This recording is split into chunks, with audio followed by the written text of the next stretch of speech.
c'est possible aussi. Voilà, juste un petit mot d'introduction peut-être pour vous dire qui on est. Donc, EcoConso, c'est nous qui organisons ce webinaire. Donc, nous sommes une association, une ASBL en Belgique. Ça fait 30 ans qu'on existe.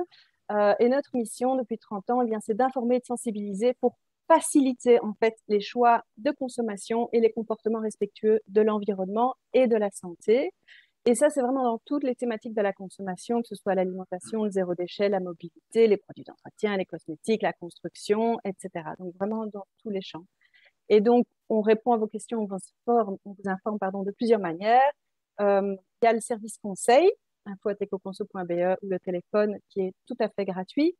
Notre site, si vous ne le connaissez pas, pas encore, je vous invite à faire un tour dessus parce qu'il est plein d'infos. Et alors, vous pouvez nous trouver aussi sur divers réseaux sociaux. Voilà, alors ce cycle ici de webinaire est organisé dans le cadre de notre campagne de cette année qui s'appelle Less is More. Et c'est un petit peu, et si on se prédisait un avenir radieux, on a un petit peu les cartes en main. Donc l'idée là derrière, c'est que on vit parfois des temps un petit peu moroses où on a l'impression que tout est difficile, qu'on va devoir tout restreindre et se faire violence. Et en fait, nous, on s'est rendu compte en discutant avec des personnes qui préparent déjà cet avenir radieux, qu'en fait, quand elles discutent de ce qu'elles font, de comment elles agissent, elles ne nous parlent pas des restrictions, elles ne nous parlent pas de tout ce qu'il y a de moins, elles nous parlent de tout ce qu'elles ont gagné. Elles ont gagné en économie, en santé, en convivialité, etc. Et en sens, ce qui est un petit peu le thème de nos webinaires ici. Et donc, on a décidé de travailler pendant 1 an et demi sur cette idée que moins, en fait, réduire, ça pouvait apporter plus, less is more, et que donc, on avait tout à y gagner. Donc, il y a un cycle de webinaires. Celui-ci, c'est le premier. Si ça vous intéresse, si ça vous a plu, il y en aura un suivant le 7 septembre sur la place de la nature dans son jardin à l'automne, le 14 sur le circuit court et le fait maison, et le 22 septembre sur l'épargne éthique. Voilà, donc toutes ces infos, vous pouvez les retrouver sur notre site. Et je terminerai juste en vous disant que avec ça, on vient de démarrer un challenge Less is More. L'idée, c'est de vous mettre au défi pendant 15 jours, de relever un défi, de poser un geste, une action. Évidemment, on ne triche pas, on choisit quelque chose qu'on n'a pas encore mis en place chez soi. Vous pouvez choisir ça sur notre site, ecoconso.be/challenge less is more. Alors là, on est dans la première quinzaine déjà de défis qui a démarré sur plus de liberté. Il y aura ensuite plus de santé, plus de sens. Et justement, ici, on fait toute une série de webinaires sur cette thématique. Et donc, vous serez super équipés pour relever votre challenge plus de sens en octobre. Et il y aura, voilà, il y aura 6 quinzaines de défis en tout. Donc, si ça vous intéresse, je vous encourage vraiment à aller faire un tour sur le site et à partager, si vous lancez le défi, à partager vos expériences avec le hashtag #ChallengeLessisMore sur les réseaux sociaux. Voilà, ça c'était pour un petit mot d'intro, un petit peu qui nous sommes. Et ce qu'on vous propose aujourd'hui, c'est en particulier dans ce plus de sens de se pencher sur la question du désencombrement.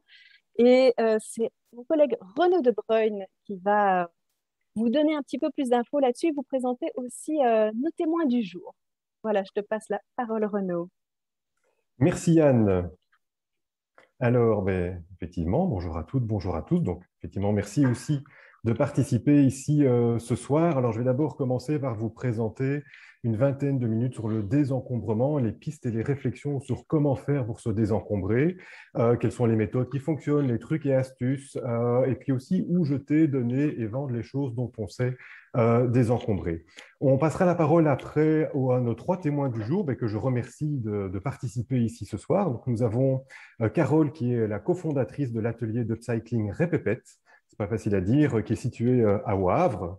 Dirk sera notre deuxième témoin du jour aussi. Lui, il est plutôt en voie de désencombrement et il est actif dans le secteur de l'informatique. Et enfin, Nathalie, qui se définit elle-même comme une accro au shopping qui se soigne et qui est aussi présente sur Facebook et Instagram avec le nom Lily Pompon. Voilà, ce sera nos 3 témoins désencombrement pour la soirée. Alors, avant de passer à cette partie un peu plus débat, on vous passera la parole aussi pour des questions-réponses tout à l'heure également.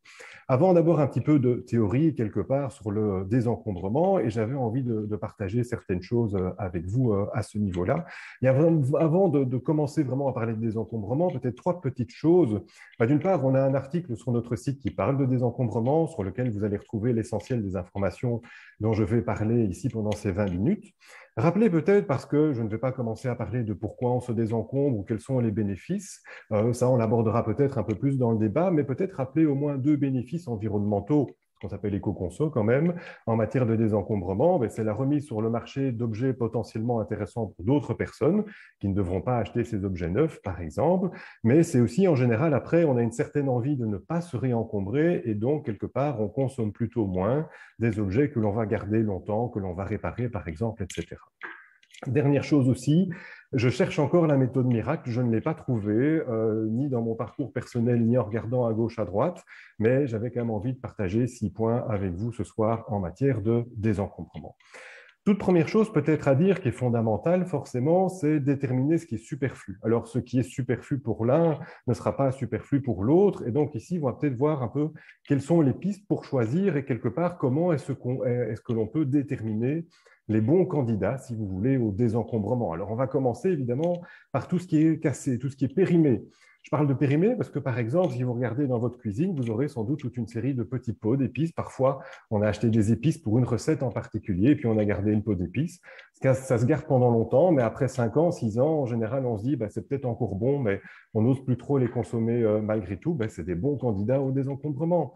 Un peu dans la même idée, quelque part, pensez à tout ce qui est cosmétique, des choses qu'on a achetées un jour, qu'on n'a pas continué à utiliser, de la crème solaire qui est périmée, qu'on se dit, on ne va pas l'acheter, il reste encore la moitié du pot, mais on n'ose plus trop la mettre parce qu'on n'est pas sûr qu'elle soit encore bonne, qu'elle soit encore efficace. La même chose pour des peintures ou des vernis. Moi, pendant 10 ans, j'ai gardé un bocal de peinture bien consciencieusement. J'avais repris un fond de peinture, je l'ai mis dans un bocal bien, bien hermétique. Et après 10 ans, je n'avais toujours pas utilisé cette peinture parce qu'il ne m'en restait pas assez. Il m'en restait de quoi peindre 2 mètres carrés de mur et j'ai jamais eu 2 mètres carrés de mur. Donc, c'était un bon candidat au désencombrement. Elle s'est retrouvée au parc à conteneurs, celle-là. Pensez aussi aux extincteurs qu'on garde parfois quand on a une voiture, on se dit tiens, ça pourrait toujours servir, mais il vaut mieux avoir un extincteur de bonne qualité qu'on peut recharger et vérifier plutôt que toute une série de petites choses, de petits extincteurs qui ne fonctionneront peut-être pas le jour où on en aura vraiment besoin. Pensez aussi à tout ce qui est trop petit, trop grand. Ça peut être des vêtements qui sont trop petits ou trop grands, mais ça peut être des meubles aussi. Parfois, on a une table, on se dit c'est une chouette table, mais elle est trop petite pour mettre 4 personnes autour, ou bien elle est trop grande, elle ne rentre plus chez moi.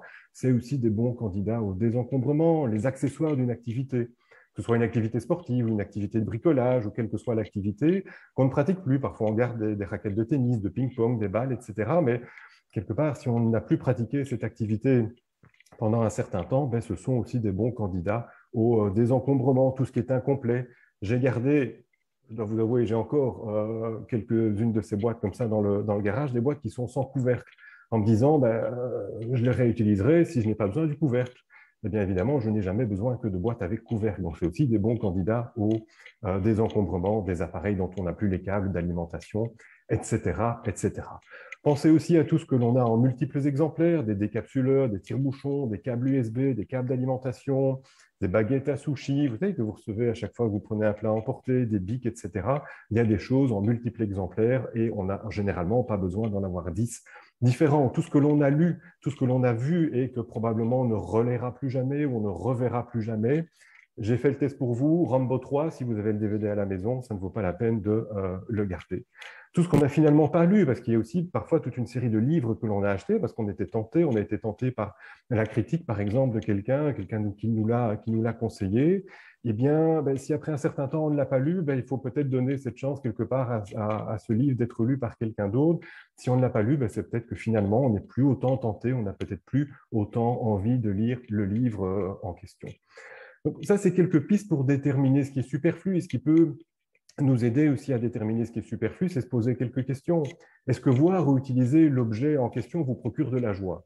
Marie Kondo, et je vais en parler juste après, qui est cette papesse quelque part, cette pionnière peut-être en matière de désencombrement, dit qu'il ne faut garder que des objets qui nous procurent de la joie. Alors c'est un critère parmi d'autres, ce n'est pas le seul, mais ça peut être un critère auquel on peut penser en se disant, tiens, est-ce que cet objet me procure de la joie ou pas? Est-ce que c'est un objet qui est suffisamment utile pour que je doive le ranger, lui trouver une place dans une armoire, l'entretenir éventuellement, le voir, pire, prendre les poussières dessus? C'est des questions à se poser aussi pour voir si cet objet est vraiment utile. Est-ce qu'on rachèterait l'objet en question, mettons qu'il vienne à disparaître, est-ce qu'on ferait l'effort et qu'on dépenserait de l'argent pour le racheter? C'est aussi une façon de savoir s'il est superflu ou pas. Est-ce que c'est un objet qui nous simplifie la vie? Est-ce que c'est un objet qu'on a utilisé il y a moins d'un an? Et si on ne l'utilise pas, si on n'a pas utilisé pendant l'année écoulée, mais peut-être que c'est un objet qu'on peut donner ou revendre et plutôt emprunter le même type d'objet ou le louer si on en a un jour besoin. On pourrait aussi remplacer plusieurs appareils, ça c'est typiquement dans la cuisine, des appareils dédiés à une seule tâche par un appareil multifonction qui ne fonctionne pas nécessairement aussi bien que chaque appareil dédié, mais parfois ça peut suffire d'avoir un appareil multifonction par rapport à 5 ou 6 appareils différents qui prennent de la place. Ça vaut aussi la peine de se poser la question de pourquoi est-ce qu'on ne se débarrasse pas de l'objet en question? Est-ce qu'il y a un souvenir qui est attaché à cet objet? Je vais y revenir aussi un peu plus tard. Est-ce que on pense en avoir besoin? Ça vaut vraiment la peine de se poser ce genre de questions. Alors évidemment, souvent quand on se pose la question est-ce qu'il est utile ou pas, on se dit aussi juste après oui mais ça pourrait servir. Alors c'est vrai, il faut être honnête, parfois ça sert. Il m'est déjà arrivé, et ça vous est sûrement déjà arrivé aussi, de dire « Ah ben tiens, voilà cet objet que j'ai gardé. » Et en général, on va vers son compagnon, sa compagne, en disant « Tu vois, j'ai bien fait de le garder, je m'en suis servi. » C'est vrai, parfois pour certains objets, mais je pense que sincèrement, ça vaut la peine de se débarrasser d'une centaine d'objets, quitte à effectivement prendre le risque, accepter de devoir peut-être en racheter 2 ou 3 plus tard, quand on en aura vraiment besoin. Au moins, pendant ce temps-là, on se sera débarrassé des 97 ou des 98 autres objets. Et des neurologues, des psychologues disent qu'on a plutôt tendance, enfin le cerveau a tendance à se focaliser sur l'utilité supposée. Visiblement, c'est le même phénomène qui a lieu quand on joue au loto. On se focalise sur les gains et le fait de gagner au loto, mais on oublie très vite quelque part que les statistiques nous montrent que la chance de gagner est vraiment très faible. Et c'est le même mécanisme qui est en jeu visiblement dans cette tendance à garder des objets parce qu'ils peuvent un jour servir. Donc, déterminer ce qui est superflu, c'est évidemment forcément fondamental. Maintenant, on peut aussi se poser la question de est-ce qu'il y a des moments ou des durées à consacrer au désencombrement? Et là, il y a quelque part un peu deux approches extrêmes, si vous voulez, une approche un peu plus radicale et une un peu plus progressive. La radicale, on l'a mise du côté de Marie Kondo, donc qui est très connue en matière de désencombrement. Elle a même une série Netflix, si mes souvenirs sont bons, à ce niveau-là. Pour elle, le désencombrement est une tâche qui doit être courte, intense et visible. Donc, elle demande à ce que l'on consacre plutôt un certain nombre de jours d'affilée, par exemple, quitte à prendre congé pour se désencombrer. Donc, l'idée est de ne pas s'arrêter, de vraiment continuer sur sa lancée, sur son désencombrement, quitte à rassembler à un autre endroit les objets dont on souhaite se débarrasser ou que l'on souhaite donner, que l'on souhaite jeter ou que l'on souhaite revendre. Ça, c'est un peu moi qui l'ajoute parce qu'elle a plutôt tendance à dire mais jetez le jour même les choses dont vous souhaitez vous débarrasser, toujours dans cette idée que ce soit court, intense et visible. Si c'est court, intense et visible, ben, on peut se faire aider par un ou une amie qui justement sera là pour nous soutenir pendant le désencombrement, mais qui n'aura pas le même rapport aux objets aussi, qui pourrait peut-être nous dire ben non, celui-là ne le garde pas, donne-le plutôt. Évidemment, demandez plutôt à une amie ou un ami qui est plutôt tendance minimaliste que tendance conservateur, évidemment. Alors, commencer par l'espace le plus encombré, ça fonctionne aussi assez bien avec cette méthode, puisque justement, c'est des endroits où généralement, il y a le plus de travail à faire, donc ça correspond bien aussi à consacrer plusieurs jours d'affilée à un endroit en particulier. Après, on peut être plutôt tenté par une approche progressive. Donc, ce n'est pas attendre d'avoir plusieurs jours pour faire son désencombrement, mais c'est commencer maintenant, tout à l'heure, à 21 heures, après le webinaire, pourquoi pas, demain éventuellement. Commencer, mais surtout, pas nécessairement pendant longtemps, mais surtout prenez une habitude. On aime encore assez bien, enfin notre cerveau aussi aime encore assez bien fonctionner avec des habitudes, et quand on doit décider de se désencombrer, c'est quand même parfois souvent assez un pas à franchir, quelque chose de difficile à faire. À partir du moment où on a pris l'habitude, même si ce n'est que 15 minutes par jour, 15 minutes par jour, c'est à peu près 8 heures sur un mois, donc c'est quand même quelque chose d'assez conséquent. Ça peut être tous les dimanches aussi, qu'importe, l'idée de se mettre une routine et de le faire progressivement. Vous pourriez aussi faire un mix des deux. Et par exemple, sur 30 jours, eh bien, le premier jour, vous vous débarrassez d'un objet, le deuxième jour, vous vous débarrassez de 2 objets et ainsi de suite. Ça peut être aussi une méthode pour accompagner quelque part son désencombrement. Alors, Comme je vous disais tout à l'heure, il n'y a pas enfin, je ne pense pas qu'en tout cas qu'il y ait de méthode miracle. Donc évidemment, on peut aussi mixer les méthodes où de temps en temps, on a peut-être envie de consacrer plus de temps et parfois peut-être pour simplement continuer dans le processus de désencombrement, avoir plutôt une approche progressive. Parfois, ça vaut aussi la peine, troisième chose, de savoir par quoi commencer ou quelle quantité garder. Si certaines personnes vont vous conseiller, par exemple, de travailler par pièce. On pourrait travailler par catégorie d'objets, on peut aussi travailler par pièce. Si vous travaillez par pièce, en général, on suggère un certain ordre et on suggère plutôt de commencer par des pièces petites et visibles, comme par exemple la salle de bain. C'est une petite pièce où en général, on n'a pas d'objets problématiques justement qui sont dedans. Le couloir et l'entrée, parce que ce sont des zones de passage que l'on voit tous les jours et en général, on va plutôt terminer par les endroits qui risquent de contenir des objets qui sont problématiques auxquels on est attaché, par exemple les chambres, le bureau, etc.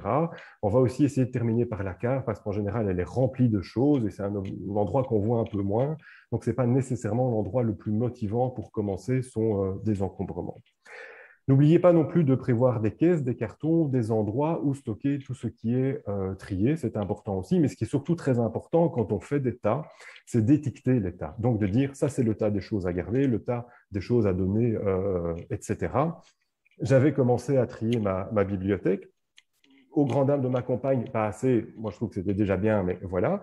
J'avais un tas de choses à revendre, un tas de choses pour lesquelles j'hésitais. Et évidemment, je ne l'ai pas fait tout de suite. Je ne m'en suis pas débarrassé tout de suite. Donc, j'ai oublié quel tas était le tas des BD à garder, le tas des BD à donner ou à revendre. Et j'ai évidemment dû recommencer tout mon tri, sans essayer d'en garder trop, évidemment. Fixez-vous aussi des quantités atteintes. Ça peut être un objectif, une méthode de désencombrement. Donc, par exemple, vous achetez un objet et vous en revendez deux du même style. Par exemple, des chaussures ou des bandes dessinées. Pourquoi pas? Chez moi, ça n'a pas encore fonctionné, mais je ne désespère pas d'y arriver un jour. On pourrait aussi se limiter à un certain nombre d'objets. Par exemple, ne garder qu'une trentaine de livres ou qu'une trentaine de vêtements. C'est nous qui choisissons, c'est vous qui choisissez le chiffre, mais on conseille souvent que ce chiffre soit légèrement inconfortable. C'est-à-dire que quelque part, on a été suffisamment loin dans le désencombrement si ce que l'on garde nous semble relativement peu, quelque part, ou légèrement peu. Donc, se fixer un objectif chiffré, ça peut être aussi une manière, une méthodologie à utiliser quand on se désencombre. Et ce que je trouve qui est surtout vraiment important quand on est dans une démarche de désencombrement, et c'est le quatrième point que j'avais envie d'aborder ici ce soir, c'est vraiment de se faciliter la vie. Commencer vraiment par les objets qui sont faciles. Et j'entends par objet facile des objets qui répondent à beaucoup de critères de superficialité, quelque part, comme ceux que l'on a vus tout à l'heure. Ça peut être aussi des gros objets. Je me souviens quand j'ai commencé à désencombrer le garage dans la maison, enfin quand on a commencé à désencombrer le garage, une des premières choses que l'on a donné, c'est un divan. Un divan qu'on souhaitait garder parce qu'il était plutôt en bon état, il était sympa, etc., mais il prenait de la place. Évidemment, quand on s'en est débarrassé, on a tout de suite vu le gain. C'est un des objets faciles, justement, qui est un bon candidat au désencombrement. Commencez aussi par des zones visibles. On en a parlé avec le couloir et l'entrée. C'est motivant, justement, de travailler, de voir que l'on avance. Donc, pensez aussi au plan de travail, celui de la cuisine, celui du bureau, de la table, de la salle à manger. C'est pas uniquement parce qu'on peut éventuellement être un peu bordélique, c'est aussi parfois parce qu'il y a tout simplement des objets qui sont superflus, qui se retrouvent sur ces différents endroits. On peut aussi se focaliser sur un meuble ou un tiroir ou un coin d'une pièce. Parfois, ça peut être aussi quelque chose de motivant pour faire son désencombrement. Alors, le désencombrement, c'est aussi une activité qui est relativement physique. C'est une activité qui, finalement, intellectuellement, peut être relativement fatigante aussi. Donc, l'idée est de se mettre dans de bonnes conditions. Parfois, on peut voir même ça comme un sport. Donc, si vous ne faites pas de sport, dites toujours que vous faites du désencombrement. Sur un malentendu, ça peut fonctionner. Donc, il faut bien manger, bien dormir, prévoir des périodes de repos pour que ce ne soit pas quelque chose qui soit décourageant non plus. Et alors, parfois, ça fonctionne mieux si on travaille en musique. Parfois, c'est plutôt dans le silence. Mais l'idée est de ne pas être trop interrompu dans son travail, que ce soit sur les périodes courtes de 15 minutes ou sur les périodes plus longues. Il faut vraiment qu'on puisse se consacrer vraiment à son désencombrement sans regarder un SMS ou répondre à un email du boulot. Pour se faciliter la vie, on peut aussi se laisser le temps de la réflexion. Donc, je vous disais tout à l'heure, Marie Kondo, c'est plutôt jeter le jour même, débarrassez-vous le jour même des objets que vous avez triés et dont vous souhaitez vous débarrasser. moi, je trouve que ça vaut la peine de pouvoir mettre dans un coin, idéalement, si vous avez la place, une pièce à part où vous mettez tous les objets dont vous souhaitez vous débarrasser avec les différents tas, et notamment un tas, justement, pour se faciliter la vie, un tas j'hésite. Alors, c'est très intéressant parce que du coup, on peut facilement mettre certains objets dans ce tas j'hésite, mais l'idée, évidemment, c'est de pouvoir s'en débarrasser. Donc, si le tas j'hésite est plus grand que les autres tas, c'est qu'il y a un problème, évidemment, dans la méthode de désencombrement. Ce qui est surtout important quand on fait un tas j'hésite, c'est vraiment de se mettre une deadline, une limite de temps, une date à partir de laquelle on reviendra vers ce tas pour décider. Sinon, bah, vous risquez d'oublier que c'est un tas j'hésite. Avec un peu de malchance, vous allez déménager et ça se retrouvera quand même chez vous. Une méthode que l'on, enfin une astuce que l'on conseille parfois, c'est de faire des photos. Je reviendrai sur le fait de faire des photos de certains objets, mais plutôt faire des photos de votre avancement, les photos des pièces avant-après, par exemple, ou les photos de tout ce que vous avez donné. Moi, à chaque fois que la ressourcerie est venue à la maison, par exemple, j'ai fait une photo de ce que l'on avait trié. Et je trouve que c'est motivant quand on est en plein désencombrement de se dire, c'est vrai que j'ai encore tout ça à faire, mais en fait, j'ai déjà enlevé tout ça. Tout ça a déjà été trié, tout ça, on s'en est déjà débarrassé. Je trouve que c'est motivant de retourner vers ces photos-là, parce qu'on a parfois un peu tendance à oublier tout le travail qu'on a déjà accompli. Alors, il y a une question qui revient aussi souvent, c'est le 5e point que je souhaitais aborder, c'est la question des objets auxquels on est attaché. Alors, j'ai presque un peu envie de sortir mon joker pour cette question-là, parce que je vous avoue que c'est une catégorie d'objets qui me pose encore beaucoup de problèmes. Donc, il y a toute une série d'objets. Et de nouveau, je vais reciter ma compagne à son grand désespoir. Parfois, elle me demande, mais pourquoi est-ce que tu gardes tel objet? Et je peux lui sortir 5 raisons, 2 plus ou moins rationnelles et 3 qui ne le sont pas trop, raisons pour lesquelles je garde l'objet en question. C'est parfois parce que justement, je me souviens de telle ou telle chose, il y a quelque chose qui est attaché à l'objet en question. Alors ici, je vous livre juste quelques réflexions entendues, lues ou personnelles à propos de ça, mais je n'ai vraiment aucune méthode miracle par rapport aux objets auxquels on est attaché sentimentalement. Il y a la question des cadeaux. Parfois, on n'ose pas, on ne veut pas, on se dit que ça ne se fait pas de donner ou de revendre des cadeaux, mais pourquoi pas? Quelque part, on vous a donné cet objet, vous en êtes propriétaire, ben, vous en faites ce que vous voulez. J'admets, ce n'est pas toujours facile, mais quelque part, on peut se poser quand même, se dire, se faire cette réflexion-là. Normalement, comme on garde plutôt les objets sentimentaux vers la fin de son désencombrement, il ne devrait pas trop en rester. Et donc, peut-être qu'un compromis, je dirais que c'est peut-être un peu paradoxal, contre-productif de parler de ça quand on parle de désencombrement, mais pourquoi ne pas garder une caisse ou deux éventuellement avec des objets qu'on a du mal à donner ou à revendre, dont on a du mal de se débarrasser. Pourquoi pas? Ça peut être un compromis de les stocker quelque part. Peut-être que quand vous serez un peu plus loin dans votre désencombrement ou que vous aurez changé d'avis, eh bien peut-être que vous pourrez y retourner à ce moment-là.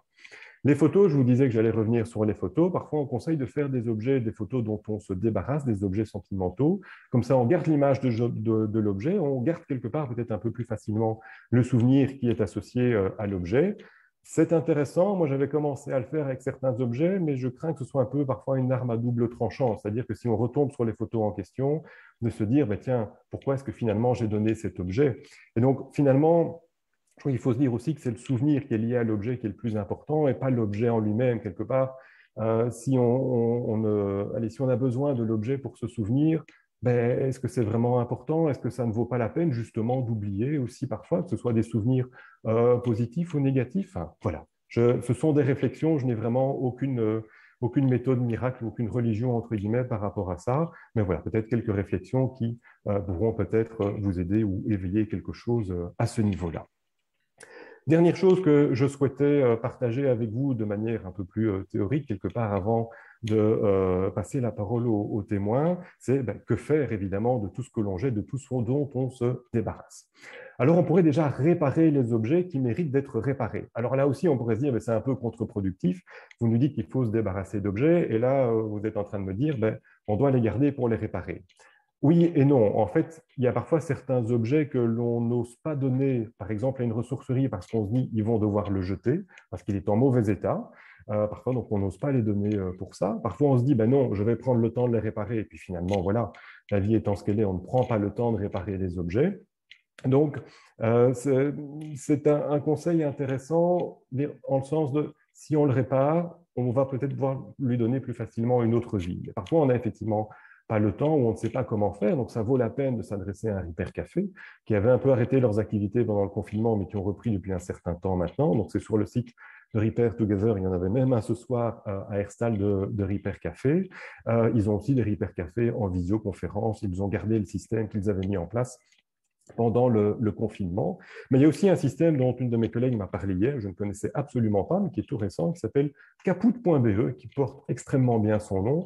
C'est une plateforme de don ou de vente d'objets qui sont en panne, abîmés, incomplets, instables, etc. Et donc l'idée, là, je trouve que c'est intéressant justement pour ces objets qu'on garde parce qu'on se dit, mais ils sont en mauvais état, j'aimerais bien les réparer, mais je n'ai pas le temps. Au moins ici, quelque part, on a l'occasion de les revendre ou de les donner à une personne qui va l'acheter ou l'accepter en connaissance de cause et qui sera probablement capable de réparer l'objet en question. Je trouve que ça peut être un bon compromis entre le parc à conteneurs, la ressourcerie et les plateformes de vente en ligne, justement. Ben, à propos de plateformes de vente en ligne, alors là, peut-être que nos témoins auront des bons plans à nous partager là-dessus. Moi, j'ai relativement peu d'expérience, je vous avoue, par rapport aux plateformes de vente en ligne, mais ce qui revient régulièrement, c'est que la marketplace de Facebook, c'est pour ça que je l'ai mise en premier ici, est une plateforme qui fonctionne bien pour revendre justement toute une série d'objets. Maintenant, revendre, ça demande du temps aussi, ça demande un effort, ça demande de faire une photo, de répondre aux questions que l'on va nous poser par rapport à l'objet. Donc parfois, c'est plus simple ou tout simplement, on préfère donner parce qu'on préfère l'acte de donner plutôt que vendre. Et pour donner, il y a vraiment un endroit où aller, c'est larecup.be. Les bonnes adresses du site d'EcoConso aussi, où les ateliers d'upcycling, par exemple, sont cités. Mais une adresse vraiment générale, c'est l'adresse de larecup.be, qui est la fédération ressources des entreprises d'économie sociale comme Terre ou les Petits Riens ou Oxfam, par exemple. Vous aurez tous les points de collecte, les bulles à vêtements et aussi tous les services de collecte comme les ressourceries, toutes les bonnes adresses à ce niveau-là qui sont reprises sur larecup.be.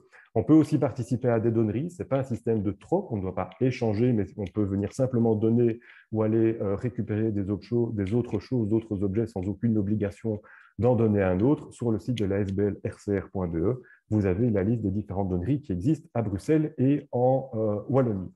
On peut le faire aussi avec des amis, des fringues parties, ça peut fonctionner assez bien également. Si c'est des objets qu'on n'a pas réussi à vendre ou à donner, ben, ils devront être jetés. Et donc là, vous avez des collectes sélectives, évidemment. Je ne vais pas venir en détail là-dessus. On a tout un article sur le sujet, sur le tri des déchets. Où peut-on jeter quoi? Voilà. C'était assez rapide. J'espère que je n'ai pas été trop rapide. Si vous avez besoin d'infos, n'hésitez pas à nous contacter, évidemment, de manière générale sur le site, par email ou par téléphone. Mais j'avais surtout envie, alors on passera aussi la parole pour des questions-réponses, mais j'avais d'abord envie aussi de me tourner vers nos trois témoins de ce soir, donc Carole, Dirk et Nathalie. Et j'avais envie de vous lancer sur une première question, parce que j'ai un peu l'impression qu'on peut lire, pardon. Je t'interromps juste une toute petite seconde, Renaud. Est-ce que Oui, tu pourrais peut-être arrêter le partage de la présentation? bien sûr. Comme ça nous permettra de voir aussi les intervenants. Voilà. Merci beaucoup. Donc, j'avais envie de vous poser en fait d'emblée une première question. J'ai l'impression qu'on peut lire beaucoup de bouquins sur le désencombrement, participer à des webinaires sur le désencombrement, mais que quelque part, il y a toujours un moment où on doit passer ce seuil et commencer à agir concrètement. Et j'ai envie de vous demander, mais tiens, finalement, qu'est-ce qui vous a poussé, vous, à vous vraiment vous lancer dans ce désencombrement et à passer quelque part de la théorie, un peu comme on l'a vu maintenant, à la pratique? Je ne sais pas si je me lance. Lance-toi, Carole. La théorie et la pratique, pour moi, en fait, la pratique, elle fait vraiment partie de mon quotidien depuis très longtemps. En quelques années, j'ai déménagé presque 10 fois. En moyenne, je suis restée moins de 3 ans dans la même maison. Et donc, je pense qu'effectivement, voilà, j'ai un comportement un peu de trieuse compulsive où j'aime que, enfin voilà, j'ai intégré le fait que de bouger régulièrement m'a forcé à intégrer le fait que voyager léger, c'est beaucoup plus facile. Et donc, au quotidien, c'est ce qui reflète vraiment c'est devenu une habitude, en fait. Donc, voilà. Donc, ce n'était pas spécialement une philosophie au départ, mais c'est vraiment peut-être un peu par la force des choses. Voilà, tout à fait. c'est une habitude prise. Oui. C'est l'expérience la plus forte en tous les cas. D'accord, ok. Donc, les déménagements. Dire que je ne sais pas si… Oui, donc moi, c'est le contraire. En fait, ça fait 18 ans que j'habite dans la même maison et mon amoureuse a emménagé et donc il fallait faire de la place. Et donc, je me suis rendu compte du bordel que j'avais accumulé pendant toutes ces années. Et donc, ça m'a vraiment motivé, évidemment, de m'en débarrasser. D'accord. Faire de la place pour Carole, du coup, dans ce cas-ci. Exactement. Faire de la place pour l'amour. OK. Nathalie, puisque tu te définis comme une accro au shopping qui se soigne, qu'est-ce qui t'a motivé justement à faire ce désencombrement? Alors, je pense qu'on ne t'entend pas.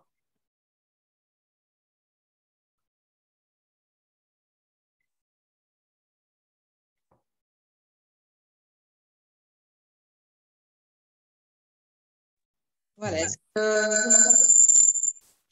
Attends. À mon avis, il va peut-être y avoir un petit problème. Oui, il y a un petit écho, peut-être un autre appareil dans la pièce. Je pense que ça ira mieux comme ça. Voilà, parfait. Alors, donc je disais, moi, c'est effectivement parce que je voyais que j'accumulais tellement en termes de consommation que ça a fini par me faire peur, en fait, de voir à quel point je dépensais pour consommer. Et donc, de voir aussi que ça s'accumulait chez moi. Et puis, ça me trottait en tête, en fait, de faire du tri. Mais voilà, il fallait... Enfin, je suis un peu perfectionniste, donc j'aime bien d'abord me renseigner, etc., etc. Et donc, j'avais commencé un petit peu, mais ça ne fonctionnait pas très, très bien. Je triais, mais j'accumulais directement derrière. Et au final, ce qui m'a, entre guillemets, sauvée, c'est que j'ai fait un burn-out. Donc, j'ai dû rester à la maison pendant plusieurs mois. Et j'ai eu ce besoin de me vider autant l'esprit que l'environnement dans lequel je vivais, en fait. Donc, le fait d'être dans un appartement qui était rempli de choses que je ne rangeais pas parce que j'avais plus de place et que voilà, il y a un moment quand les choses n'ont plus une place bien précise, c'est qu'il y a de trop.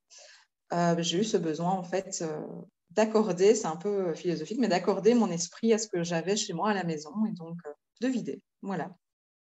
Donc, visiblement, ce que ça a apporté, du coup, ce désencombrement, c'est ça, justement. C'est un peu plus cette tranquillité, quelque part, et cet accord Oui, tout entre à le fait. lieu et toi directement. Donc, ça, c'est un des bénéfices du désencombrement. Il y a d'autres bénéfices à ce désencombrement?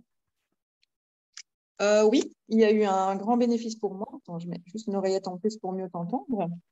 C'est que, en fait, entre-temps, ben, voilà, j'ai évolué, j'ai développé une nouvelle passion qui est les plantes. Et en fait, j'avais besoin de place pour les mettre. Donc, tout simplement, le fait d'avoir désencombré de l'inutile et du superflu m'a permis de pouvoir faire de mon appartement un environnement dans lequel je me sens vraiment bien maintenant, en fait. Parce que ça a laissé place, ça a laissé la place pour ce qui me faisait réellement du bien. Et donc, voilà, je peux considérer que les plantes sont peut-être du matériel, du superflu, mais en tout cas, moi, c'est quelque chose qui me reconnecte à la nature, qui fait beaucoup de bien. Et je n'aurais pas pu faire ça si je n'avais pas épuré mon appartement avant. Ouais. D'accord, ok. Donc, de la place pour les plantes aussi comme bénéfice. Voilà, entre autres. Dire qu'il y a le bénéfice de faire de la place justement pour Carole, si je peux résumer ça très C'est un un peu bénéfice, bizarre oui. dit comme ça, mais voilà, c'est effectivement, j'imagine, un des bénéfices du désencombrement. Mais est-ce qu'il y a d'autres bénéfices justement liés à ce désencombrement? Oui. Pour moi, le premier bénéfice, c'est de pouvoir donner aux autres. En fait, j'ai vraiment profité de voir d'autres gens profiter des choses que j'ai mises sur le trottoir, par exemple, quelque chose que j'avais jamais fait avant. Mais le fait de mettre des objets sur le trottoir et de voir 2 heures après que c'est parti, il y a des gens qui sont venus les récupérer. J'ai même rencontré quelqu'un qui habite un peu plus loin dans la rue, voilà, qui venait de se séparer, et voilà, qui était un peu dans le besoin, on va dire. Et le simple fait de pouvoir donner à ceux qui ont besoin m'a vraiment procuré du plaisir. Donc, c'est certainement un positif. Ouais. D'accord, ok, parfait. Carole, est-ce qu'il y a d'autres bénéfices au désencombrement? Oui, évidemment, je rejoins Lily sur l'aspect vraiment légèreté de l'espace et légèreté de l'esprit. Les deux sont effectivement intimement liés.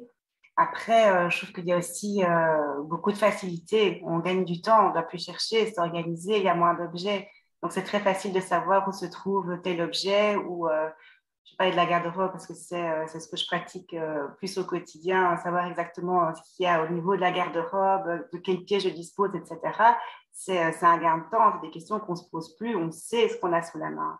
Et donc, moi, je trouve vraiment que l'aspect facilité est énorme. Et puis aussi un aspect économique, le fait de savoir ce qu'on a, ce avec quoi on peut fonctionner, combien de fois, moi je sais quand j'avais une garde-robe qui débordait, je rachetais plusieurs fois, limite la même pièce ou le même t-shirt, mais avec une nuance un peu différente. En fait, je ne me souvenais plus de ce que j'avais. Donc, je continuais à dépenser pensant que j'avais éventuellement besoin, mais ce n'était pas le cas. J'avais déjà tout ce dont j'avais besoin à la maison. Donc voilà, je pense aussi qu'il y a vraiment un aspect économie indéniable. Ça m'est arrivé avec des bandes dessinées, d'acheter une bande dessinée que j'avais déjà. Voilà. Et parce que là, j'ai parlé de toute une série de choses qui étaient parfois différentes, paradoxales. Est-ce qu'il y a dans ce que j'ai exposé tantôt des choses qui vous semblent plus intéressantes que d'autres, qui vous ont plus aidé que d'autres, une méthode en particulier, une réflexion en particulier chez vous? Qu'est-ce qui a bien fonctionné, par exemple, Carole, Dirk ou Lily?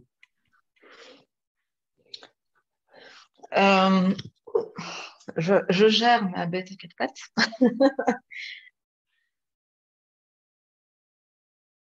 Excuse-moi, j'ai été perturbée par la petite bête à poil qui est arrivée. Donc, est-ce que tu peux juste me reposer la question? Elle profite de la place qu'il y a dans l'appartement. Oui, aussi. La question, c'était dans les choses que j'ai présentées tantôt, les différentes méthodes, astuces, etc. Est-ce qu'il y en a une que tu as trouvée plus aidante que d'autres, par exemple, des choses qui te semblent plus intéressantes ou qui pour toi ont bien fonctionné, en fait? Moi, ce qui a bien fonctionné, c'est le fait, tu en as parlé, je pense, à un moment, effectivement, c'est d'être aidé par quelqu'un. Donc, c'est vrai que partager le minimalisme et l'envie, en tout cas, de désencombrer chez soi, ça permet de ne pas se sentir un peu tout seul devant la montagne, parfois, de choses qu'on a à désencombrer, de pouvoir aussi échanger avec une personne qui est intéressée.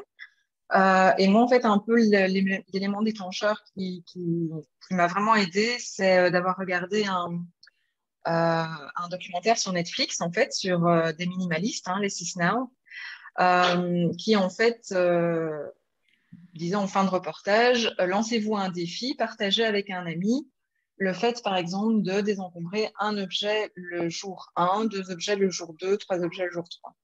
Et j'ai lancé le défi à un ami qui est dans le même mouvement un petit peu minimaliste, tri, etc.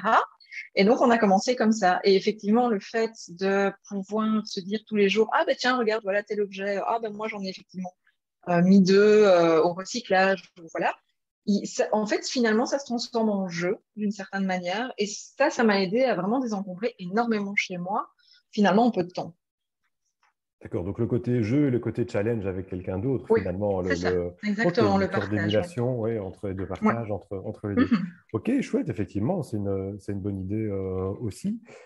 Carole, qu'est-ce qu'il y a des choses qui vous ont plus aidé, des méthodes que vous conseilleriez aux participantes et aux participants ce soir? Moi, ça m'interpellait vraiment par rapport à toutes les méthodes que tu citais. En fait, je me disais, mais chacun a vraiment son propre mode de fonctionnement, chacun a ses propres valeurs, ses propres besoins. Et c'est vrai que quand je t'entends, Lily, ton challenge avec ton ami, moi, c'est tout le contraire. C'est quelque chose que j'aime faire seule, prendre le temps, être vraiment dans ma petite bulle, dans mon truc. Donc, finalement, je trouve ça très, très personnel. Et moi, je sais que ce qui peut m'aider pour le peu de freins que j'ai, c'est effectivement, pour revenir à ce que Dirk disait, que cet objet peut faire plaisir ou servir à quelqu'un d'autre. Donc ça, je pense que c'est vraiment, voilà, si j'ai un mini doute, je me dis toujours, mais voilà, ce truc, ça ne sert à rien que je le garde la dernière fois. En général, je laisse une durée de vie d'1 an, une saison, pour pouvoir me dire, est-ce que je l'ai mis cet été, est-ce que je l'ai utilisé cet été? Je me laisse 1 an en cas de doute. Si pas, alors ça veut dire qu'il n'a pas sa place. Et comme tu dis, il y a plein de solutions de location, d'emprunt, d'échange avec les voisins, etc. Donc voilà, j'essaie vraiment de garder ça, mais de se dire, en fait, c'est pas, je me sens responsable de garder dans ma maison quelque chose qui prend la poussière, qui n'est pas utilisé. Enfin, c'est un non-sens total. Et donc, ça, c'est vraiment une manière pour moi en cas de doute, de passer à l'acte et de lâcher. Ok. Dire, je ne sais pas si tu avais quelque chose à ajouter, oui. Pardon, excuse-moi. Vas-y. Oui. Pour moi, un concept que tu as évoqué, c'était trier, la différence entre trier et se débarrasser de quelque chose. Je crois qu'effectivement, j'étais relativement bon pour trier des choses, mais très, très mauvais pour me débarrasser de choses. Donc, c'est ça, en fait. En fait, ça allait. Je veux dire, ma maison n'était pas extrêmement bordélique, mais je gardais plein de choses dans des petits tiroirs, dans la cave, dans les pièces où je venais jamais, en fait. Et donc, du coup, sur les X mètres carrés, j'avais vraiment peut-être 30-40% qui étaient remplis de drôles, mais finalement, ça ne me dérangeait pas. C'était trié pour moi. C'était invisible, c'était parti. Donc, je crois que ce que j'ai appris quand même ces derniers mois, c'est de tout de suite jeter ou donner ou se débarrasser des choses que j'ai triées. Et je crois que c'est important de tout de suite prendre cette action en plus, plutôt que de dire c'est trié, c'est bon. Non, la dernière étape, c'est s'en débarrasser. Et c'est très important. Et de le faire assez rapidement, finalement, après Exactement. avoir... oui, sinon, on risque peut-être de revenir sur son choix ou... Oui, exactement. Et comme je disais, de finalement le dégager de la vue, mais finalement, ça reste dans la maison et ça reste une charge finalement. Il y a des endroits qui sont inutilisables, il n'y a pas de place, etc. etc. Okay. Donc, et on s'habitue aussi. On s'habitue. Une fois que c'est rangé, on se dit, ben voilà, c'est rangé. Et donc, c'est comme si l'esprit disait, OK, c'est rangé, donc je ne le vois plus. Donc, effectivement, il n'est plus une charge quelque part, si on ne le voit plus, mais il occupe toujours Oui. de la place. Et il ne peut pas faire plaisir à d'autres, puisque c'était un bénéfice, en tout cas pour toi, du désencombrement, c'est pouvoir faire plaisir à d'autres personnes. Une question un peu, je ne vais pas dire personnelle, mais qui m'intéresse quelque part, c'est, je disais tout à l'heure que moi, j'avais beaucoup de problèmes avec les objets auxquels j'étais attaché. J'avais du mal à m'en débarrasser. Et je peux trouver de l'attachement à beaucoup d'objets. Est-ce que c'est quelque chose qui vous a gêné?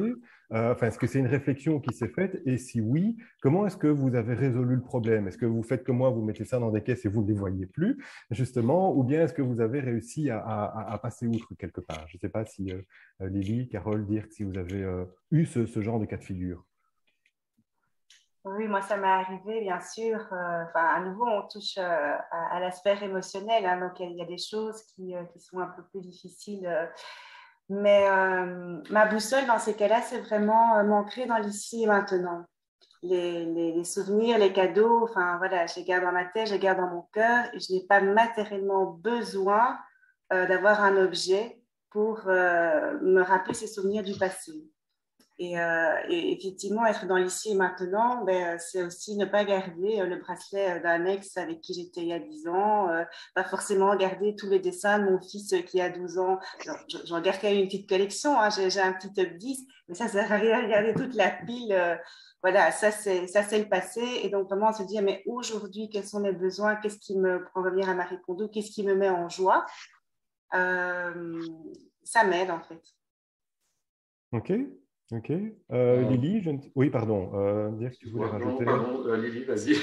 Non, je t'en prie, vas-y. Non, moi, c'est clair que c'est un problème. Hein, donc, je suis très vite attaché aux objets. Et en plus de ça, mes parents adorent donner des cadeaux. Donc, j'ai plein d'objets que j'ai jamais utilisés, que je n'aime pas spécialement, qui vont pas spécialement avec mon choix de design, par exemple, ou les couleurs, etc. Donc j'ai énormément d'objets comme ça. Ça restera toujours difficile, je pense. Donc, comme toi, hein, j'ai aussi des boîtes où je garde quand même certaines choses dont je n'arrive pas à me débarrasser. Mais par contre, le fait de se mettre en action, justement, de se dire, OK, on prend quelques jours pour désencombrer la maison, on arrive à surmonter ce truc voilà, qui vous freine.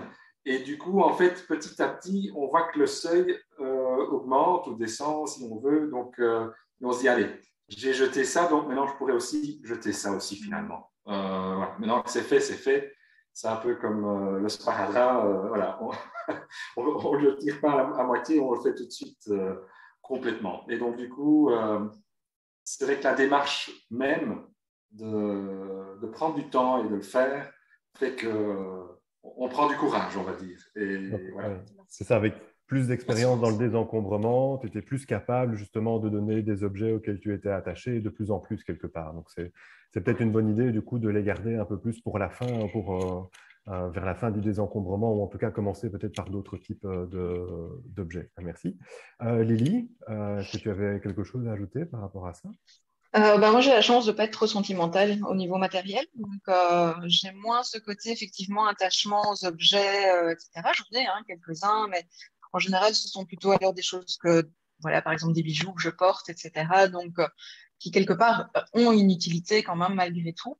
Après, voilà, j'ai quelques petites choses que je garde, mais alors, c'est dans une petite boîte, effectivement. Euh, Ça prend pas énormément de place. Moi, c'est plus pour rebondir sur ce que Dirk disait avec les cadeaux que je reçois, parce que parfois, voilà, c'est un petit peu compliqué. Voilà, c'est difficile de dire quand, enfin, pas obligé de le dire, mais c'est difficile de se séparer très vite de quelque chose qu'on vient de recevoir et qui effectivement ne correspond pas forcément à nos goûts ou dont on n'a pas du tout l'utilité ou qui semblait être extraordinaire pour la personne qui vous l'a offert. Et vous vous dites, oui, pour toi peut-être, mais moi, je vois pas du tout l'intérêt. Donc ça, moi, c'est plus ça que j'ai un petit peu du mal. Et pour être tout à fait honnête, c'est pas tellement le fait de m'en séparer, mais de toujours avoir un peu la crainte de la personne qui revient voir moi un peu plus tard en disant, alors, au fait, c'est chouette le truc que je t'ai offert, machin. En fait, voilà, je ne sais plus. Donc c'est ça qui m'empêche un petit peu, moi, je veux pas faire de la peine aux gens, en fait, c'est ça, voilà. Et donc, c'est ça qui m'empêche un petit peu de me séparer de certaines choses. J'avoue que j'ai même une amie qui a peur de me faire des cadeaux maintenant parce qu'elle me dit, je sais que tu es minimaliste, enfin, que tu essayes. Et donc, à chaque fois que j'ai des idées, je réfléchis 15 000 ans parce que je me dis, est-ce qu'elle va aimer, pas aimer, Et au final, voilà, ça l'handicape beaucoup de son côté à elle. Mais voilà, donc au final, ça se passe toujours assez bien, mais moi, c'est plutôt ça, ce sont avec les cadeaux que j'ai du mal. Donc, j'attends toujours un petit peu de temps. Et puis, je me dis, quand voilà, l'événement est passé, je m'en sépare discrètement. Oui, c'est ça. Mais d'où l'utilité d'offrir plutôt des expériences que des cadeaux matériels. C'est vrai que moi aussi, Exactement.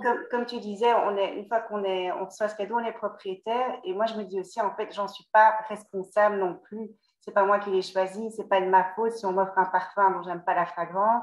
C'est pas de ma faute si on m'offre un habit que je n'aime pas du tout. Enfin, c'est pas mon choix. Donc, je ne me responsabilise pas par rapport à ça. Et donc, effectivement, à nouveau, je préfère en faire profiter d'autres, en fait.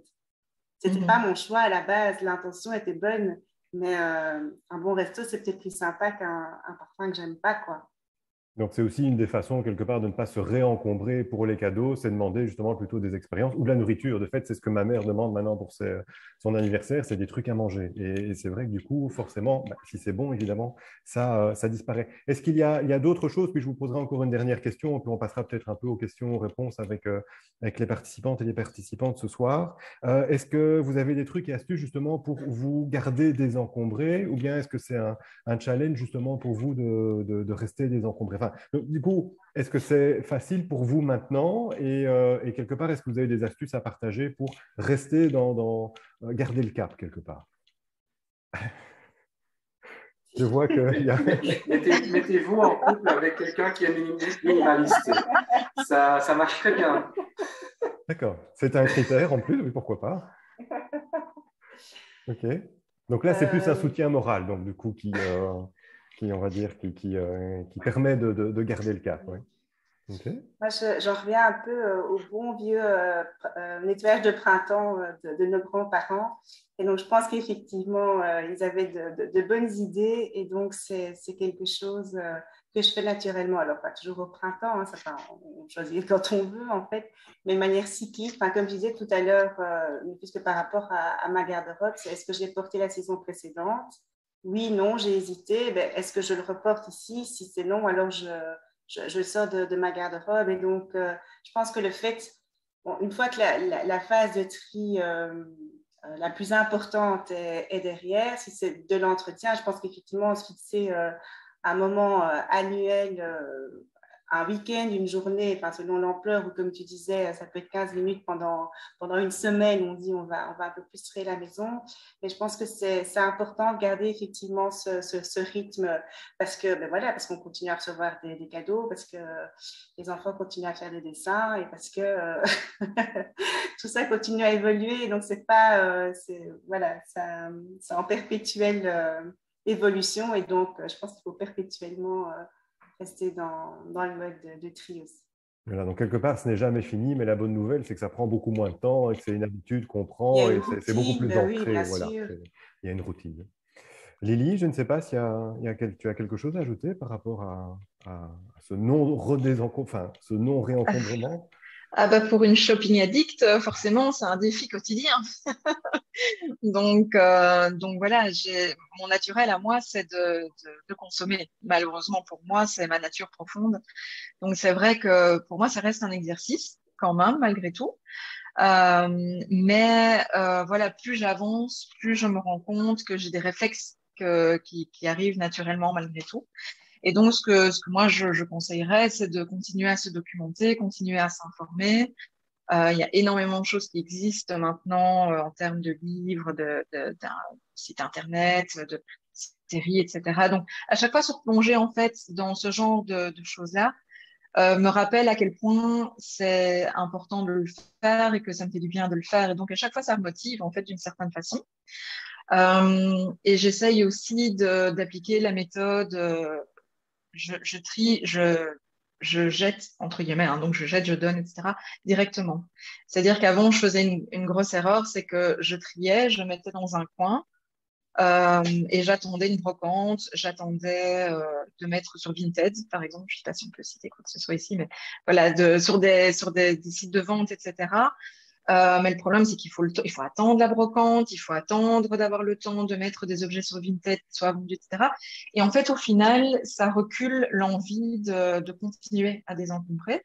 Et donc, je partais du principe que je perdais de l'argent, en fait. Comme si enlever un objet de chez moi me rendait, je vais pas dire moins riche ou plus pauvre, mais j'avais l'impression qu'il y avait un aspect économique vraiment derrière et que je le perdais. Donc, en vendant à la brocante ou en mettant sur Internet, je récupérais en fait quelque part une partie de ce que j'étais en train de jeter.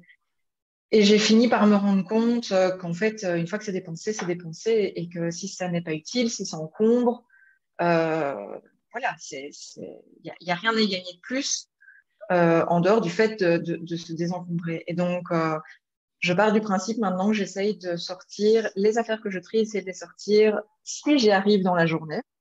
Donc, en étant organisée, en me disant, voilà, fin de journée, je vais à la déchetterie, ou fin de journée, je vais dans une donnerie, ou je sais à qui je vais donner quel objet parce que j'ai demandé à des amis s'ils étaient intéressés, etc. Mais en tout cas, ça doit sortir de chez moi le plus vite possible. Et donc, je ne passe plus, en fait, par des sites de vente. Donc ça sera un conseil que je pourrais éventuellement donner à ceux qui auraient du mal, effectivement, par rapport à cet aspect peut-être financier. C'est, voilà, une fois que c'est dépensé, c'est dépensé. Si ça ne vous sert plus, donnez-le, mais donnez-le vite ou recyclez-le vite. Ne laissez pas ça dans un coin en attendant que quelqu'un soit intéressé ou voilà. Il faut s'en séparer le plus vite possible parce qu'effectivement, ça démotive, je trouve, sur le long terme. Et de devoir effectivement penser à tout ça, les garder, etc., Voilà, rater le coche c'est ça, éventuellement. Donc, y aller rapidement et rester dans la foulée quelque part. c'est Dernière ça. question rapidement que j'avais envie de vous poser, c'est un peu la question, vous avez droit à un joker si vous voulez.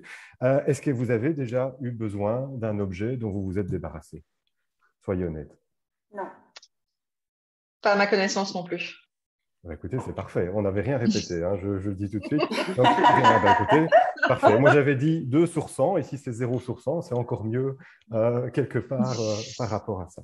Ben, en tout cas, un tout grand merci pour vos témoignages et pour votre Avec plaisir. participation. Mais restez, parce que maintenant, on va prendre justement les questions qui sont peut-être déjà arrivées par le chat. Anne, je ne sais pas si tu as eu des questions. Non, alors tout le monde est resté très attentif ou est parti faire autre chose entre-temps, je ne sais pas, mais il n'y a aucune question n'est arrivée pendant dans le chat où tout était très clair.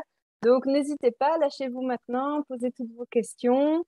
Euh, Peut-être juste pour que tout le monde ne parle pas en même temps, ce serait plus facile que vous les mettiez dans le chat. Et puis voilà, s'il y a un moment, il y a plus trop de questions. On pourra toujours activer les micros. Donc, n'hésitez pas, des réactions, des questions. Il y a Aurore qui dit qu'elle a très difficile de se débarrasser des affaires scolaires. Comment faire? Les affaires scolaires, donc des anciens cours, par exemple, ce genre de choses? Je vais me permettre de parler, ce sera peut-être plus facile si Je je vous en les prie. dis. J'ai 2 filles, elles ont 6 ans d'écart. Donc, chaque année, elles reviennent avec des sacs entiers de cahiers à moitié remplis de dessins de toutes sortes depuis des années. Et j'ai tout gardé. Et je me dis, ma maman m'a ressorti mon carnet de notes de je ne sais pas quelle année secondaire. Et je me dis, mais qu'est-ce que je fais avec ça? Enfin, la première chose que j'ai fait, c'était le jeter parce que ça ne m'intéressait absolument pas de le garder. J'ai regardé 5 minutes, ça m'a fait plaisir, c'était rigolo, et puis je l'ai jeté. Et moi, je me suis mise à garder tout, en me disant, je vais trier, je vais garder, je vais sélectionner ce qui est intéressant à garder. Et ça m'encombre énormément, mais en même temps, je me dis, est-ce que j'ai le droit de me débarrasser de tout ça? Voilà ma question. Alors, personnellement, je n'ai pas de réponse parce que vous venez de me rappeler que j'ai encore mes anciens cours chez mes parents qui traînent quelque part. Décidément, le boulet du soir. Je ne sais pas si Carole, Lily ou Dirk, vous avez un conseil pour Aurore?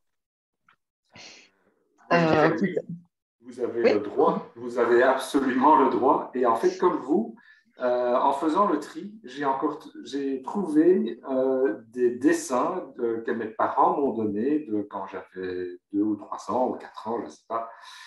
Et exactement comme vous, j'avais la même réaction. Qu'est-ce que je vais faire avec tout ça? Je l'ai regardé une fois et j'ai tout de suite jeté. Donc dans ce sens, vous pouvez vous imaginer, votre enfant plus tard va dire exactement ça. Donc finalement, c'est des choses qui se gardent de génération en génération et en fait, c'est chaque fois la génération adulte qui va jeter les objets de quand ils étaient enfants. Et donc finalement, c'est un cycle sans fin, mais qui n'a pas d'utilité. Donc oui, je dirais... mais bon, c'est émotionnel. En fait, c'est un problème plutôt émotionnel, je dirais, parce que ce sont vos enfants, ça représente vos enfants, c'est leur écriture, c'est peut-être plutôt quelque chose d'émotionnel. Donc, ce que vous pourriez faire aussi, c'est demander à vos enfants même si ça leur dérangerait de jeter et d'avoir leur accord. Et du coup, peut-être que émotionnellement, ce sera un peu plus facile de se dire, OK, c'est peut-être pas que mon choix, on a décidé ensemble.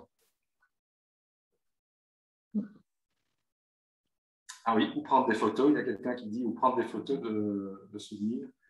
C'est une excellente idée ici. Oui.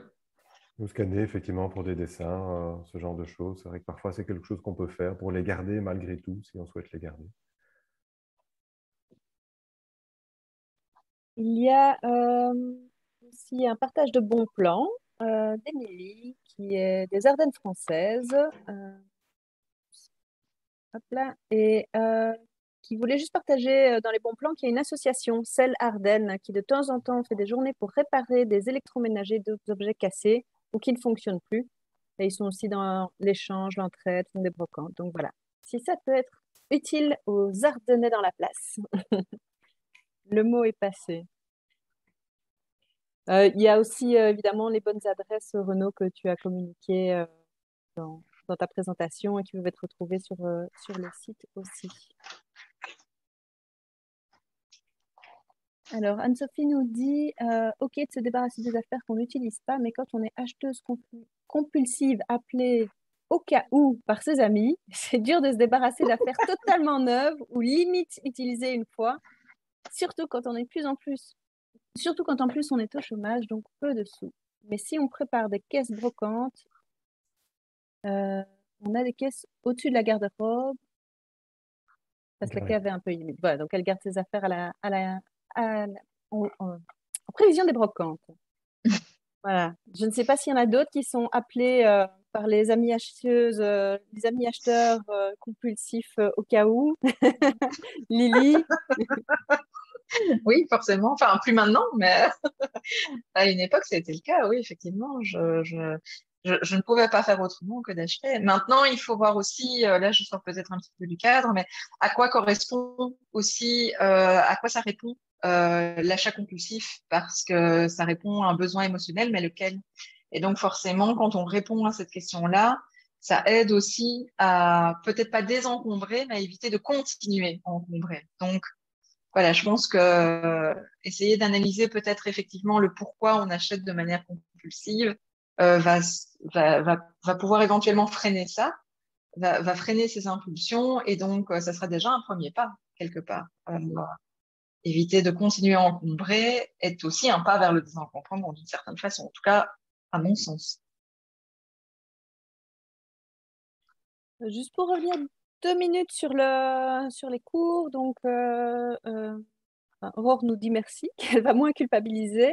Et Clotilde signale quand même juste pour les cours du secondaire à garder jusqu'à l'obtention du certificat secondaire, apparemment. Voilà. Sinon, nous signale aussi une Loane qui nous parle d'une application Give qui existe pour donner. Et aussi, voilà, ça confirme un peu ce que vous dites. Aurore nous dit, quand je vois le nombre de vêtements que je donne par an, j'achète moins ou je réfléchis à 2 fois avant d'acheter. C'est sûr que quand on démarre le désencombrement et qu'on se rend compte, on pense à 2 fois. N'hésitez pas s'il y a encore des questions, des partages de bons plans, des réflexions.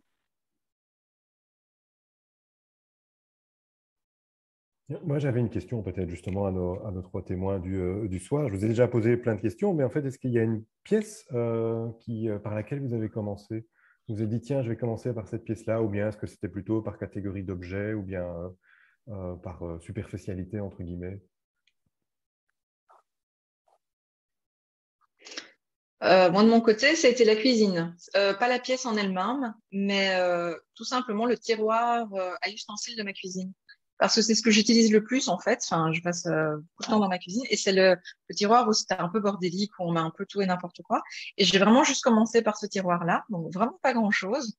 Mais le fait d'avoir vu après, à l'utilité quotidienne, et même plusieurs fois par jour, à quel point c'était bien d'avoir les choses rangées, triées et savoir exactement, comme Carole le disait, on sait ce qu'on a et où c'est rangé, ça faisait un bien fou. Et donc moi, j'ai plutôt commencé par des petites choses, un tiroir, une armoire, voilà un petit peu à gauche, à droite.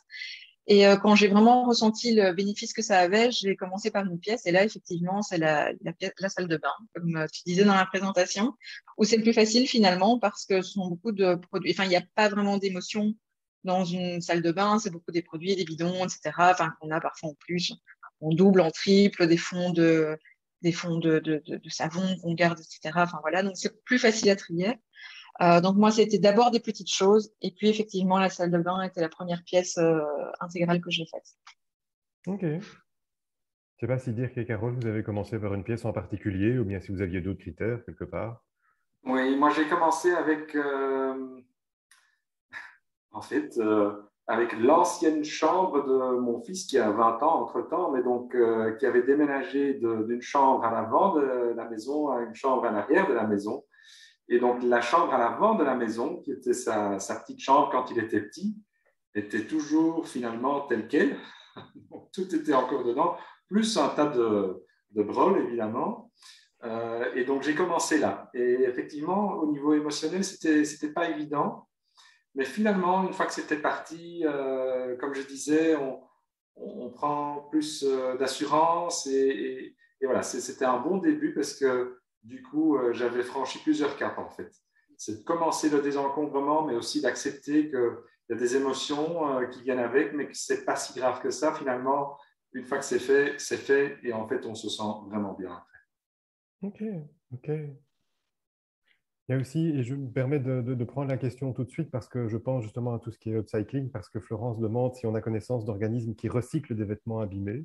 Il n'y a pas de filière actuellement en Belgique qui reprend des vêtements qui seraient troués, déchirés, etc., pour les recycler, mais il y a d'autres organismes ou ateliers comme Reveped justement qui peuvent récupérer des textiles. Mais peut-être que tu veux en dire un mot ou l'autre, Carole. Oui, tout à fait. Mais donc, comme tu dis, par rapport à la filière, il y a très peu de vêtements qui sont recyclés à ce stade et il n'existe pas effectivement de structure pour accueillir ces vêtements. Sauf quand c'est vraiment, enfin, voilà, quand je voyais encore au conteneur qu'il y a des bulles pour récupérer, faire une collecte de vêtements. Mais sinon, je pense qu'aujourd'hui, à titre privé, il y a des structures comme l'atelier Répépète, il y a d'autres ateliers. Je pense notamment à la mercerie éthique Reuse à Bruxelles. On est plusieurs créateurs, artisans à revaloriser en fait ces déchets pour leur redonner une nouvelle vie. Mais donc voilà, c'est clair qu'on fonctionne, on a un petit réseau comme ça de créatrices et on reçoit des quantités de vêtements énormes. Hein. Aujourd'hui, alors, il y a eu l'effet effectivement Marie Kondo, il y a l'effet effectivement confinement où tout le monde enfin, beaucoup de personnes en ont profité effectivement pour trier leur tiroir, mais donc nous, on a démarré avec une démarche qui était vraiment, on a besoin de tissus pour produire des accessoires et on veut revaloriser le textile. Et c'est vrai qu'en quelques mois, on avait une pièce de 20 mètres carrés complète remplie de piles de tissus, de gens qui nous faisaient des dépôts, venaient nous faire des dépôts par dizaines de sacs poubelles. Donc voilà, il y a des filières comme ça qui se mettent organiquement en place au travers de créateurs upcycling. Mais c'est vrai que parfois on est tellement, enfin, entre nous en fait, on en arrive à s'échanger, parce qu'il y a vraiment beaucoup de déchets qui arrivent, quoi. Oui, c'est vrai que je rebondis sur ce que tu dis. Il y a des choses qui se mettent organiquement en place. Alors, d'une part, on a une liste, pas sur notre site directement, mais que vous pouvez nous demander, qu'on peut vous envoyer justement des différents ateliers qui peuvent récupérer ce genre de textiles éventuellement abîmés. Et on avait été contacté il n'y a pas très longtemps par quelqu'un qui fabriquait des sacs de boxe, donc les sacs sur lesquels on tape quand on s'entraîne. Et il cherchait des vêtements troués, abîmés, et il ne voulait pas utiliser des vêtements en bon état parce qu'il trouvait que ce n'était pas juste quelque part d'utiliser des vêtements en bon état. Donc, il cherchait spécifiquement des vêtements abîmés et c'était de sa propre initiative. Donc, voilà, il y a effectivement des choses qui se mettent aussi organiquement en place. Et donc, on a commencé l'année passée, je crois, une liste pour essayer de rassembler un peu ces différentes choses qui se mettent en place, mais en l'absence notamment d'une filière. Et même s'il y avait une filière, je veux dire, ce serait aussi évidemment des adresses intéressantes pour donner Oui, tout à fait. ce genre de textile. Oui. OK. Je ne sais pas s'il y a d'autres questions, Anne, qui Oui. sont arrivées. Donc, dans les textiles, il y a des petits partages de bons plans. En France, il y a les bennes éco-textiles. Les carreaux, dit peut-être chez Cycle Up aussi à Bruxelles. Sinon, pour l'encombrement du congélateur, dont nous n'avons pas parlé, on dit que quelqu'un nous partage que sa maman, qui avait un grand congèle et qui était un petit peu acheteuse compulsive de nourriture, tenait un cahier dans lequel elle notait ce qu'elle mettait au congélateur avec la date. Et du coup, elle barrait quand elle retirait quelque chose. L'avantage, c'est que du coup, au moins, on peut aller rechercher, ne pas oublier ce qui était congelé en premier dans le fond et qui ne sera plus comestible sans doute d'ici quelques années ou qu'on n'aura plus trop envie de décongeler pour en profiter. Oui, ça force peut-être à revenir justement vers le congélateur et à se rendre compte de ce qu'il y a dedans pour les utiliser, effectivement. Oui, les vêtements, c'est quelque chose qui revient assez souvent, effectivement. Quoi en faire, si ce n'est les porter jusqu'à l'usure, mais après, qu'est-ce qu'on en fait? Donc, effectivement, cette question revient assez souvent. Par Caro qui dit que chez elle, un centre culturel récupère les vêtements pour faire des costumes de théâtre, de spectacle. Donc, on en parlait, hein, des choses un petit peu informelles sur lesquelles il faut tomber à défaut d'avoir vraiment une filière. Voilà. Émilie dit de ne pas hésiter à donner aux associations de type Emmaüs. Je parcours un petit peu les commentaires. Par rapport aux vêtements, il faut vraiment faire la distinction entre les vêtements. Enfin, on parlait de l'économie circulaire tout à l'heure, les petits riens, Oxfam, Terre, etc.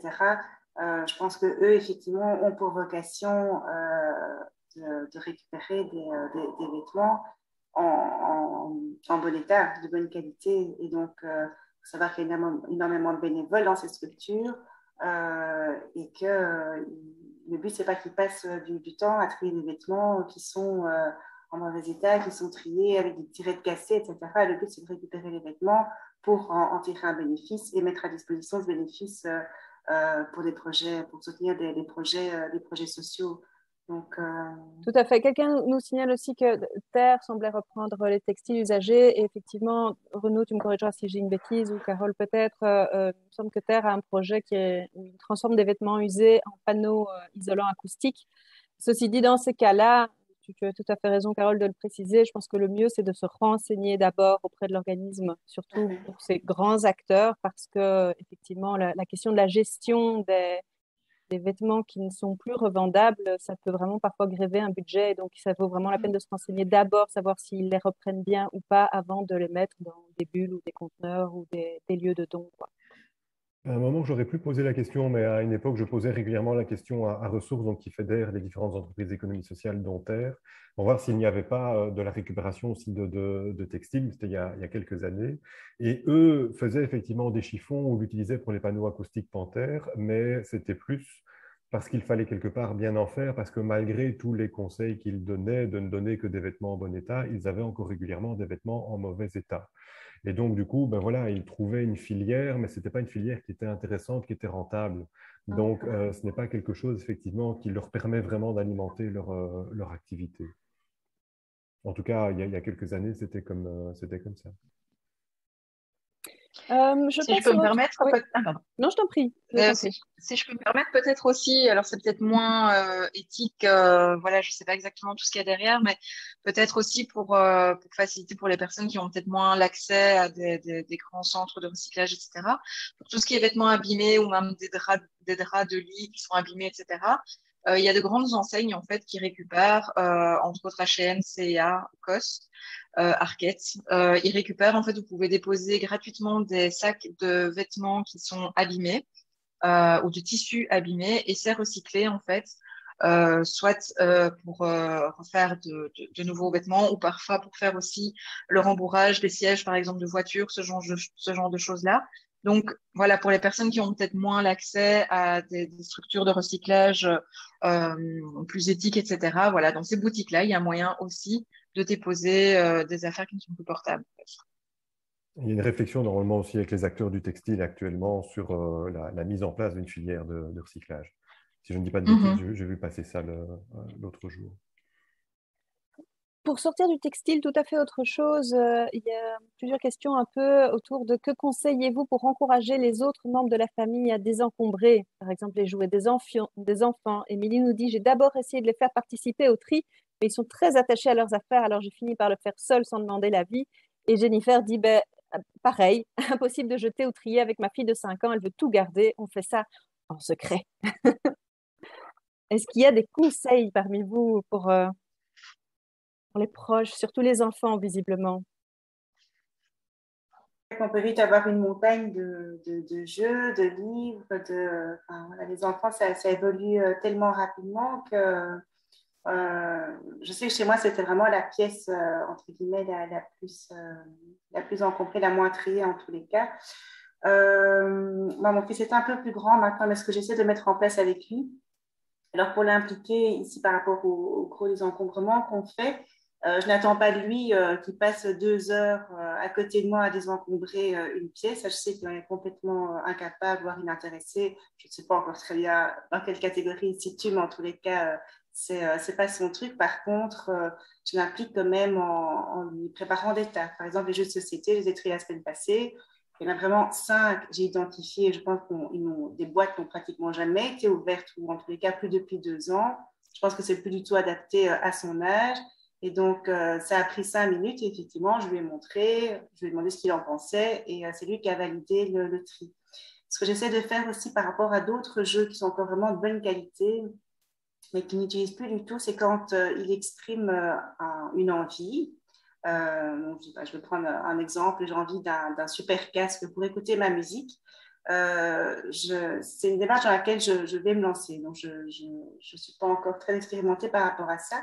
Et je vais l'encourager à, du coup, lui-même trier parmi les objets qu'il a à sa disposition les choses qu'il n'utilise plus pour pouvoir les revendre, l'accompagner pour les revendre en seconde main pour pouvoir effectivement se faire de l'argent quelque part pour racheter l'objet dont il a envie aujourd'hui. Donc voilà, je vais essayer effectivement de le mettre de plus en plus dans ce cycle. On en revient un peu 1 qui arrive, 2 qui sortent, etc. mais que ça devienne aussi quelque chose de, si j'ai envie de quelque chose de nouveau, il y a quelque chose qui doit sortir de la maison, quoi. Je pense que l'aspect financier, le fait de dire, mais en fait, tu n'as pas besoin d'argent. Ton argent, il dort dans ce que tu n'utilises pas ici. Utilise-le, on le revend ensemble et tu auras cet argent pour t'acheter autre chose. Ça, je pense que c'est quelque chose qui pourrait être efficace sur mon fils, en tous les cas. Aurore partage aussi une astuce qui semble fonctionner plutôt chez elle, j'imagine, en fait, mais elle propose aussi d'expliquer aux enfants que ça peut faire plaisir à un autre enfant qui n'a pas autant, que l'aspect social intéresse beaucoup les plus jeunes et qu'ils sont souvent assez sensibles quand on prend le temps de bien l'expliquer, quoi. Certainement. Ben voilà, Laurence dit la même chose, expliquer que ça pourrait faire le bonheur d'autres enfants qui n'ont probablement pas autant de jouets, et expliquer tout ça. Passer par le dialogue et faire comprendre que ça fera plaisir à quelqu'un d'autre vu que l'enfant ne s'en sert plus. Caro dit aussi que les écoles sont souvent preneuses des jeux pour les garderies primaires ou maternelles, donc peut-être ça vaut la peine de poser la question à une école près de chez vous. Voilà, je ne sais pas s'il y a encore d'autres questions. N'hésitez pas, c'est le moment, c'est l'instant. Ou si j'en ai oublié une en route, mais je ne pense pas.